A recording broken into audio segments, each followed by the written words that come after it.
کہ حضور صلی اللہ علیہ وسلم نے فرمایا جب میت کو قبر میں رکھا جاتا ہے تو اس کے پاس سیاہ رنگ والے اور نیلی آنکھوں والے 2 فرشتے آتے ہیں اور اس کو اٹھا کے بٹھاتے ہیں۔ باقی حدیثوں میں 3 ہی سوال ہیں، لیکن اس حدیث میں حضور نے فرمایا انہوں نے بس میرے بارے میں پوچھنا ہے، اٹھا کے بس میرے بارے میں صرف یہ پوچھنا ہے، بتا مدینے والے محبوب کے بارے میں دنیا میں کیا کہا کرتا۔ حضور فرماتے ہیں میرے بارے میں پوچھا جائے گا، وہ کہے گا کہ ان کے بارے میں کیا پوچھتے ہو؟ اشہد ان لا الہ الا اللہ واشہد ان محمدن عبدہ ورسولہ۔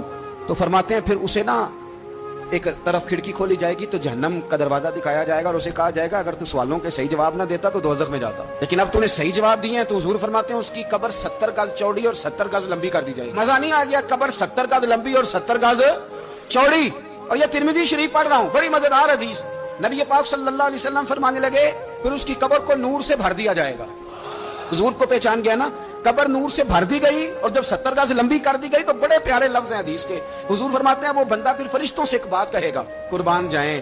حضور فرماتے ہیں وہ مردہ وہ جو قبر میں پہنچا ہے، جب اس کی قبر کو یہ شان ملتی ہے تو فرشتوں سے پتہ کیا کہتا ہے؟ کہتا ہے میں گھر نہ دسا وہاں جا کے، یہ ذرا گھر نہ بتاؤں دوڑ کے، یہ ذرا میں اپنے گھر بتاؤں بھاگ کے کہ اللہ نے بڑی خیر کر دی، اپنی اماں نے دسا وہاں، میں بچوں کو بتا کے آؤں کہ موج بن گئی ہے، میں بتاؤں اپنی بیوی کو، بتاؤں اپنے بہن بھائیوں کو، میں گھر نہ دسا وہاں۔